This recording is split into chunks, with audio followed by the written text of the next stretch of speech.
hacer, resolver el de la herencia ligada al sexo, que es el de la hemofilia, en donde dice que tenemos un hombre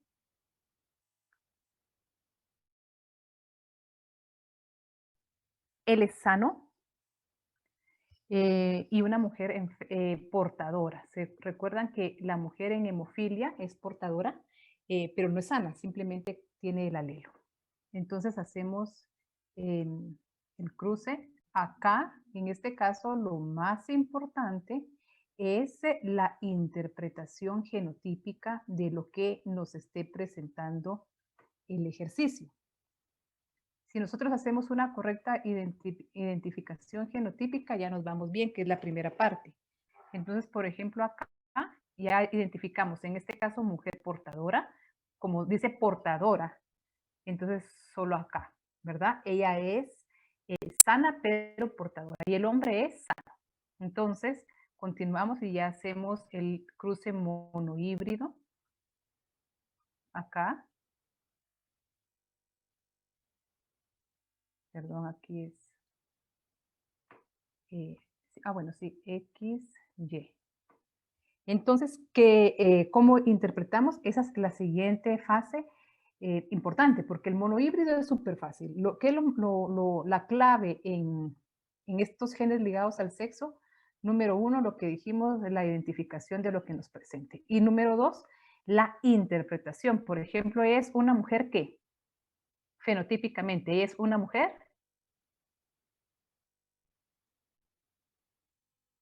¿Me están escuchando o no? Quiero ver. Ah, sí. Entonces, ¿ella es una mujer qué?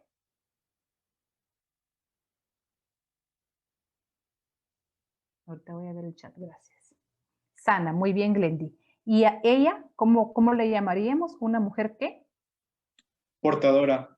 Muy bien. ¿Él es un hombre? Sano. ¿Y él es un hombre?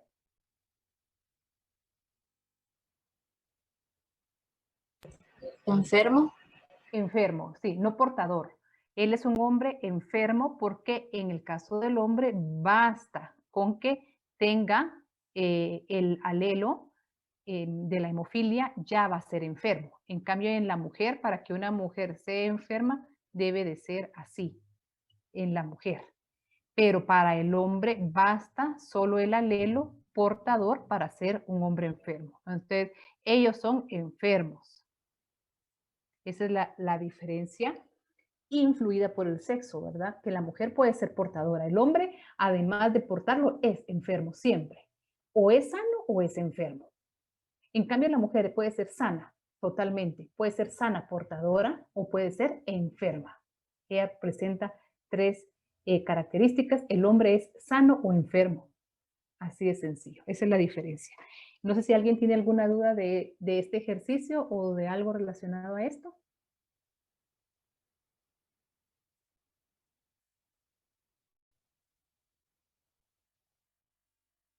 Ahí estamos. ¿Todo claro? Ingeniera, todo claro. Muy bien. Entonces, permítanme. Voy a compartir otra pantalla.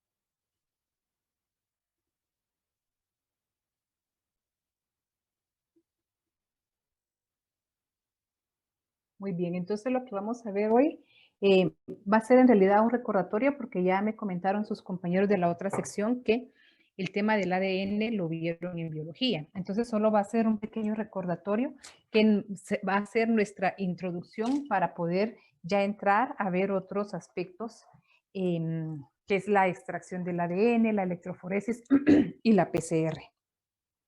Muy bien, entonces solo a manera de recordatorio, sabemos que los ácidos nucleicos son biomoléculas cuya función consiste en almacenar y transferir la información genética. El genoma es el que contiene toda la información genética de un individuo. Así, por ejemplo, en los humanos, nosotros le llamamos genoma humano, que va a contener toda la información genética, es decir, va a tener todos los genes que están presentes en el individuo, en el ser humano.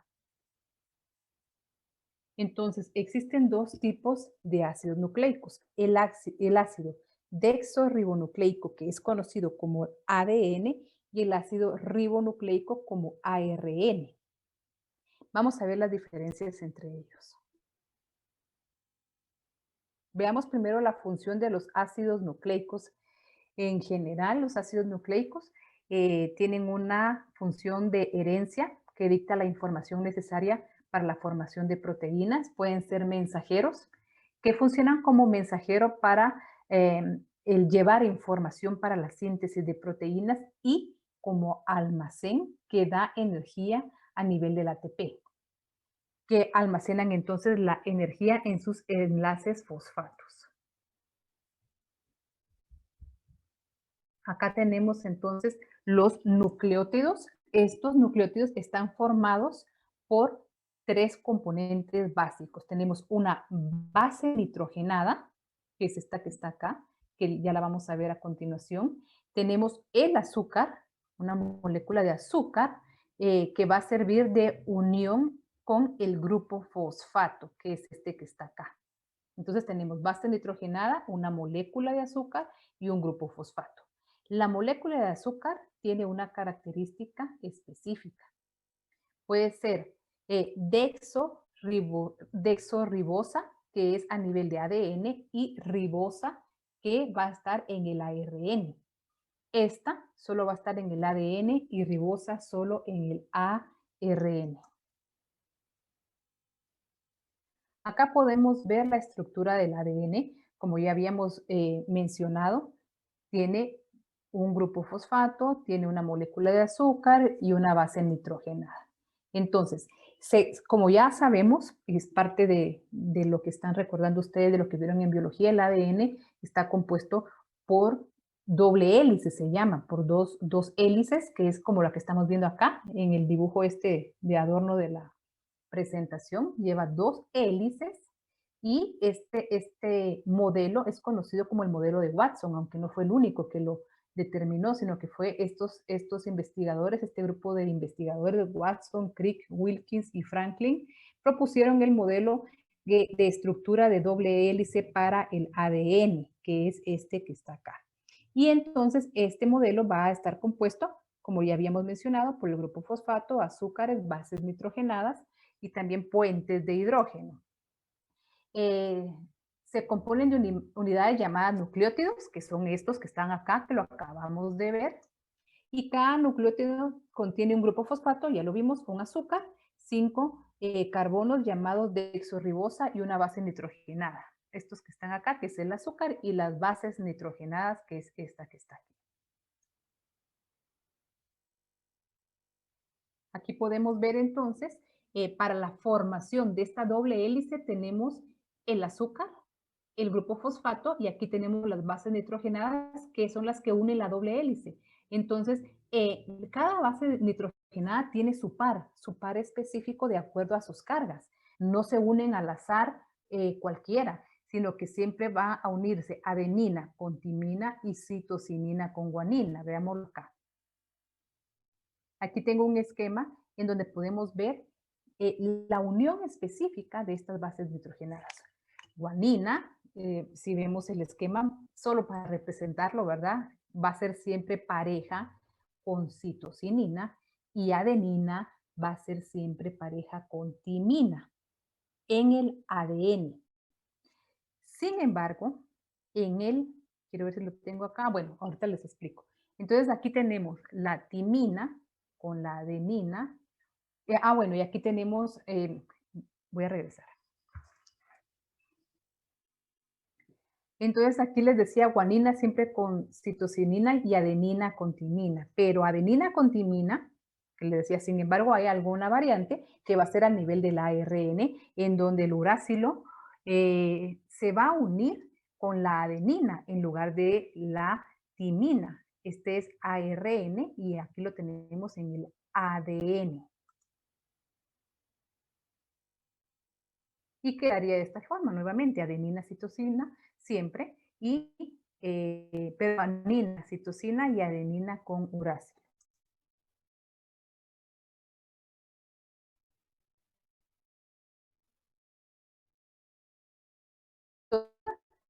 Manuel, se lo voy a ir a alguien.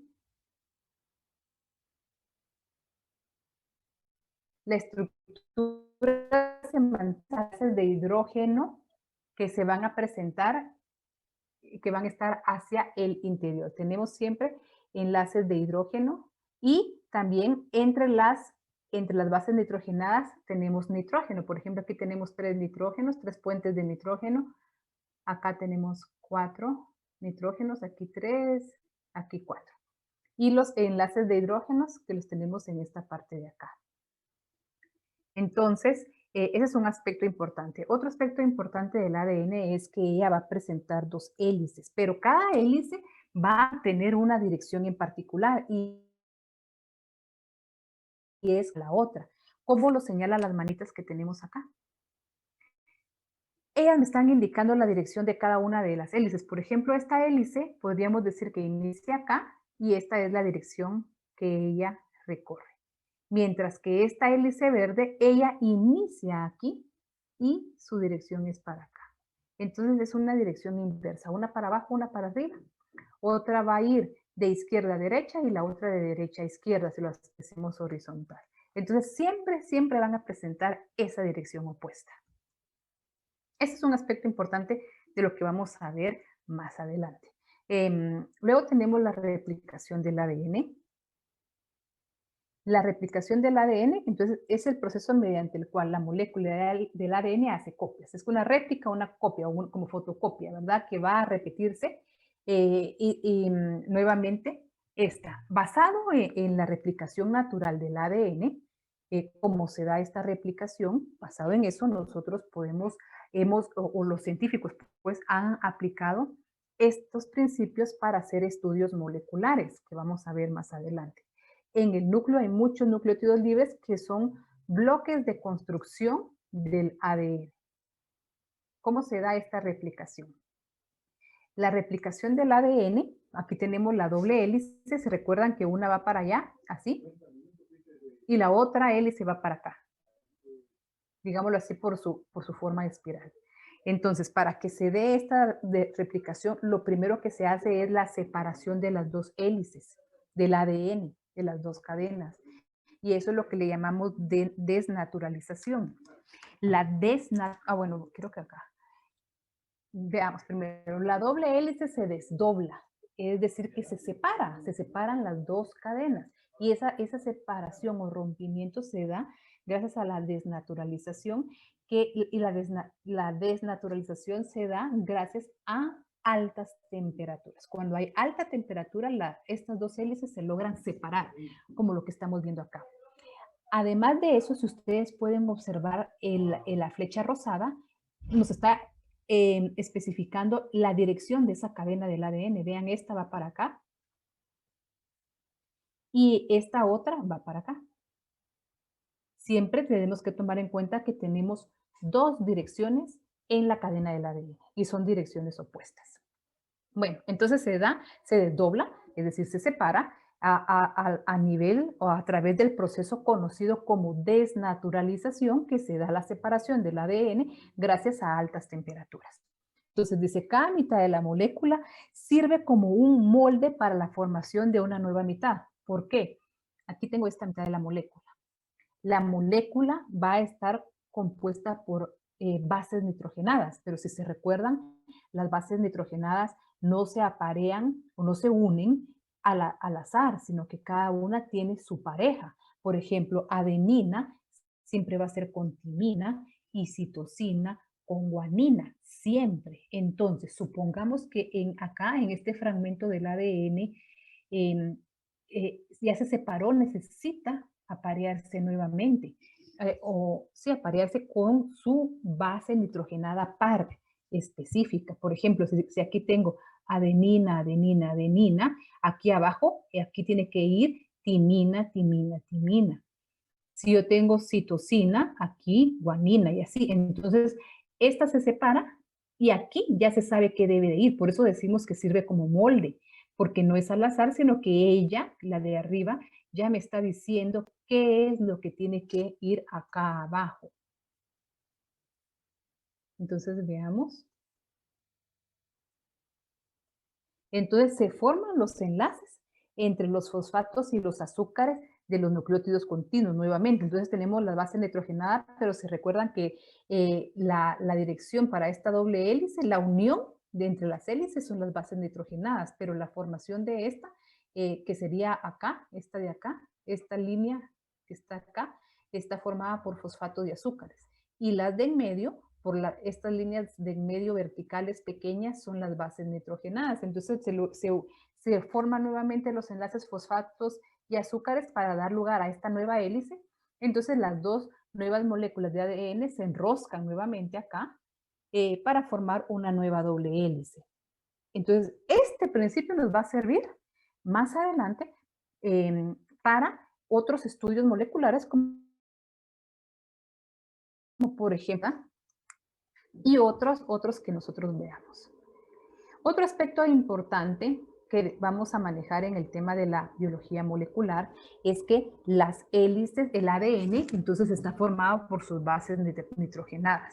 Entonces, por ejemplo, esta parte de acá yo puedo decir que es un fragmento del ADN de un individuo. Me está dando las bases nitrogenadas que forma el ADN de un individuo, que puede ser de un gen específico. Entonces yo puedo decir que este es un fragmento de un gen. O puede ser, bueno, un gen es mucho más grande, pero puede ser un gen. Podemos decir que este es la secuencia del ADN del gen X. O puedo decir que este es la secuencia de un fragmento del gen X. Entonces, para poderlos leer más fácilmente, ellos han determinado, los científicos han determinado llamarles tripletes o más conocido como codón, a los grupos de 3 bases nitrogenadas. Entonces aquí tengo 3, 3, 3, 3 y así se va.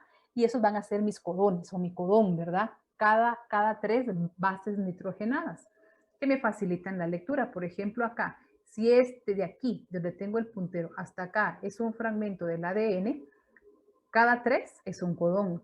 Es importante mencionar que este espacio está solo para que podamos apreciar los 3, pero en realidad son todos consecutivos como estos de acá.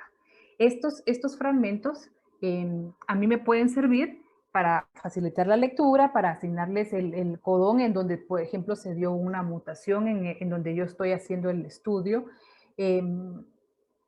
Me sirven para en el caso de las PCR, la PCR necesita lo que se llama primer o cebador, o iniciador también, que el primer, cebador o iniciador es una porción de un gen, un fragmento de un gen, en donde yo tengo que saber exactamente cuáles son las bases nitrogenadas que este contiene, ¿verdad? Entonces, también para esto yo puedo usar mi codón y puedo dar lectura a cada 3. Cada triplete o codón codifica para un solo tipo de aminoácido. Y la mayoría de los aminoácidos se codifican por más de un triplete, o sea que va a llevar más bases nitrogenadas. Luego tenemos el ácido ribonucleico. El ácido ribonucleico se compone de una sola cadena de ADN. Si ustedes de una sola cadena de nucleótidos, perdón. A diferencia con el ADN, el ARN lleva una sola cadena. El ADN lleva 2 cadenas de ácidos de nucleótidos, perdón. Esa es una de las diferencias entre ARN y ADN. ARN, una sola cadena de nucleótidos, ADN, 2 cadenas. Los nucleótidos del ARN están formados por ribosoma. Este es el azúcar, ¿se recuerdan? La molécula de azúcar. Y el ADN, este es en el ARN.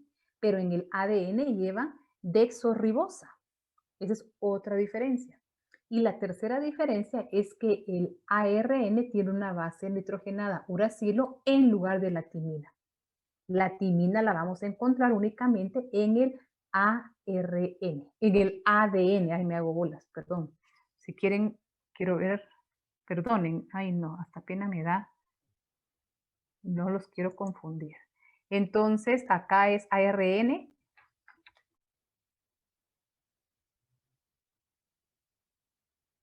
Perdón. Acá. Entonces tengo, quiero ver. Entonces acá una sola cadena, pero ¿por qué no me pinta?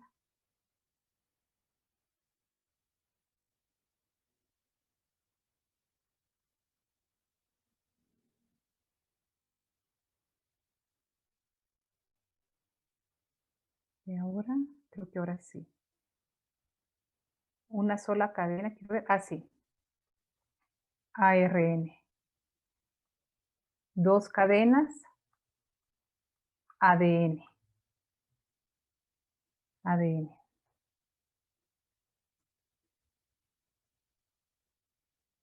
Luego les decía el ribosoma, que es la molécula de azúcar para el ARN, y la desoxirribosa, que la tiene el ADN. Y este uracilo para el ARN y la timina que va a estar en el ADN. Ahí tenemos las diferencias entre ADN y ARN. Son tres diferencias importantes que podemos mencionar entre ADN y ARN. Luego tenemos tipos de ARN, que ya habíamos mencionado de esto un poco, que pueden ser mensajeros, que llevan instrucciones para hacer proteínas, el ribosomal, que se encuentran en los ribosomas, y el de transferencia, que lleva los aminoácidos a los ribosomas. Muy bien. Todo esto, según me decían sus compañeros, era solo repaso de lo que ustedes ya habían visto en biología. Entonces, lo que ahora vamos a ver es la extracción de ADN. La extracción de ADN es básicamente una metodología, es como una receta, en eso se basa, es como decir una receta en donde, que llamado científicamente nosotros le decimos protocolos para poder extraer el ADN de un tejido. ¿De qué tejido? Podría ser, por ejemplo, un tejido vegetal o un tejido animal o de otros organismos vivos. Es importante conocer, hablemos de tejido vegetal y animal, hay una diferencia básica en estos. El procedimiento para hacer la extracción de ADN tanto para un tejido vegetal como para un tejido animal es el mismo, a excepción de un paso previo. Las células vegetales tienen una pared celular muy gruesa que necesita un paso adicional para poder romper la pared celular y poder entonces hacer la extracción del ADN o continuar con el procedimiento normal del ADN. Caso que no se da en el caso de las células de origen animal, como por ejemplo para la extracción de ADN del ser humano, o en el caso que yo lo que he hecho ha sido estudiar insectos. Entonces, por ejemplo, para un insecto yo puedo utilizar la pata de un insecto, puedo utilizar el tórax de un insecto y si son muy pequeños el insecto completo. Para esto, en el tejido animal, yo lo que hago es, permítanme,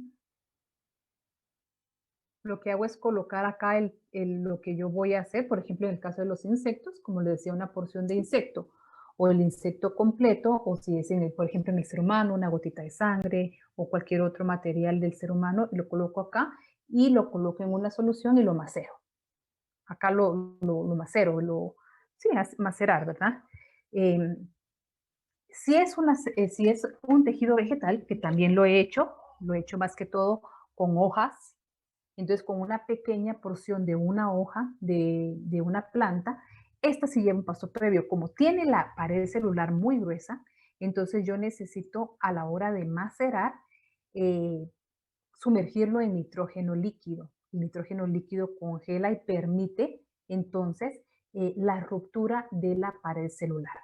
Entonces lo coloco en nitrógeno líquido y hago el mismo proceso de maceración, ya que está, pero hago un proceso previo en nitrógeno líquido, macero, y luego ya lo puedo colocar la muestra en este microtubo. Estos microtubos también ya me contó la otra sección que ustedes lo han trabajado, son microtubos grandes, o sea, en comparación de la diversidad de microtubos que existen, este es el microtubo más grande, que es el microtubo de 1.5 microlitros, que es el de aproximadamente 1 pulgada, que es lo que ustedes, según me contaron, ya lo han empleado.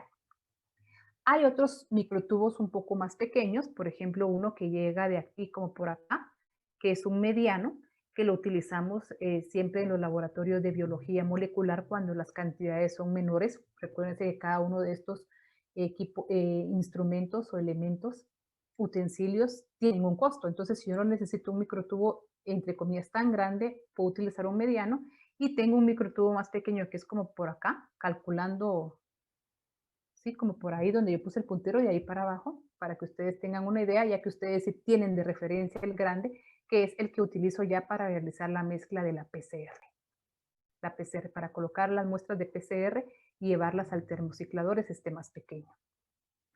En el caso del de la extracción de ADN, yo voy a utilizar solo estos grandes, que es el que ustedes conocen, el de 1.5 microlitros. Entonces utilizo este grande, ahí coloco mi muestra, hago la maceración. Si es tejido vegetal, una maceración previa, y ya empiezo a seguir el protocolo de extracción del ADN. Los protocolos de extracción de ADN han variado mucho. Dentro de los, digamos así, más viejitos está este de fenolcloroformo, que es un buen protocolo, me sirve muy bien para hacer la extracción del ADN, pero es un procedimiento muy largo. Lleva muchos reactivos. Para cada uno de estos pasos yo puedo llevar un reactivo específico, el cual tengo que prepararlo previamente. También, por ejemplo, cuando yo utilizo el fenolcloroformo, por ejemplo, en este paso yo no lo puedo trabajar en el laboratorio, en cualquier mesa de laboratorio, sino que yo lo debo de hacer en una campana de extracción de gases, porque es muy tóxico. Entonces, este procedimiento es largo, es tóxico relativamente al ser humano, entonces uno debe de trabajar en una campana de extracción. Eso me obliga a tener ese equipo en el laboratorio, ¿verdad? Para la protección de la persona que esté haciendo la extracción. Y como les decía, tedioso, ¿verdad? Es un proceso muy largo, lleva muchos pasos previos y durante la extracción del ADN. Lleva como les decía, el complejo de reactivos que se van aplicando en la extracción. Nosotros vamos allí para hacer esa extracción de ADN, es como ir llevando la receta, ¿verdad? Es decir, el protocolo conforme nos va diciendo, tengo la maceración, aplico el fenolcloroformo y así voy aplicando los reactivos que me van a ir permitiendo ir haciendo la extracción, rompiendo las paredes y poder extraerlo del núcleo, ¿verdad? Porque queremos hacer esta extracción que va a llevar también una serie de pasos, de centrifugar, de colocarlo a temperatura, algunos se colocan, por ejemplo, en baño María. Todo este procedimiento en sí, el protocolo es sencillo. ¿Qué debo yo saber? Debo de tener los reactivos preparados previamente y saberlos preparar, porque si yo tengo algún reactivo previo que se utilice en este procedimiento, yo no voy a obtener una correcta extracción del ADN. Debo de respetar los tiempos, debo de saber manejar correctamente esta micropipeta. A ver, ¿quién me dice cómo se maneja esta micropipeta? Yo sé que ya la usaron porque ya me contaron en la otra sección que sí la han usado.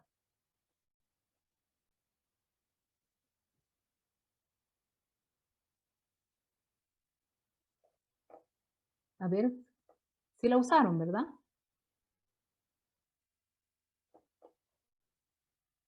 A ver, ¿quién me dice?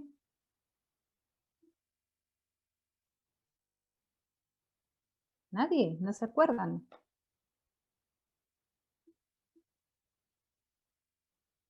¿Nadie se acuerda? No, ingeniera. No, bueno. Esta micropipeta, ella lleva una puntita plástica acá, que se le llama tips o se le llama punta también. Y las micropipetas hay de diversos tamaños, que una tiene rangos para la extracción en microlitros, porque son cantidades muy pequeñas, por eso se llama micropipeta, porque vamos a trabajar cantidades muy pequeñas. Entonces, hay micropipetas que tienen rangos para la extracción, por ejemplo, de 0 a 10, de 10 a 20 o de 10 a 100 y de 100 a 500 microlitros. Dependiendo del tamaño, entonces las puntas o los tips que van acá también van a variar para las pequeñas o unas puntas grandes, por ejemplo, para las que van a extraer de 500 a 1000 microlitros. Entonces, ese es un aspecto que debo de considerar. Tengo que elegir la micropipeta más adecuada. Si es muy pequeña la cantidad, es mejor la micropipeta más pequeña para que sea más exacta la cantidad. Luego, perdón, voy a ver el chat. Denme un segundo. Exactamente, Taira, exactamente. Se presiona para que succione, pero no solo es de presionar y soltar, porque normalmente la gente lo hace así, porque realmente básicamente en eso consiste. Uno la agarra y aquí donde tengo el puntero pongo el dedo índice, el pulgar, perdón, pongo el pulgar, presiono con el pulgar y suelto con el pulgar. Pero el asunto es que debo de hacerlo muy lento, tanto para presionar y principalmente para soltar, que muchos presionan tal vez lento, pero a la hora de soltar solo lo dejan ir. Entonces ahí se me va todo el líquido para arriba y entonces pierdo la exactitud. Entonces sí, se presiona con el pulgar lento, presiono y lento suelto. Entonces, este es el equipo que yo voy a utilizar, los microtubos, las micropipetas, que hay de distintos tamaños, los tips o puntas que lleva específicamente la micropipeta, y poder ir llevando el protocolo. Conforme voy haciendo todo el protocolo, voy haciendo la separación entonces del ADN y voy a poder observar una pequeña tela muy pequeñita de color como blanquecina, como esta que está acá. Aquí yo ya tengo mi extracción del ADN. Eso que veo ahí, ese es mi ADN. Entonces, yo voy continuando con el protocolo, que las primeras partes son para la extracción y las otras es para limpiarlo. Estos últimos, por ejemplo, aquí es el lavado con alcohol al 70%, lo estoy limpiando de impurezas. Lo vuelvo a sacar y el ADN queda pegado así totalmente seco, porque yo eso es lo que estoy buscando, que seque en el microtubo, y luego ya para usarlo, entonces ya le he hecho una última solución y ya tengo mi ADN. Dependiendo a qué tanta agua le eche, así va a ser qué tan concentrado quede mi ADN. Entonces, como yo les decía anteriormente, tenemos este método. Voy a regresar.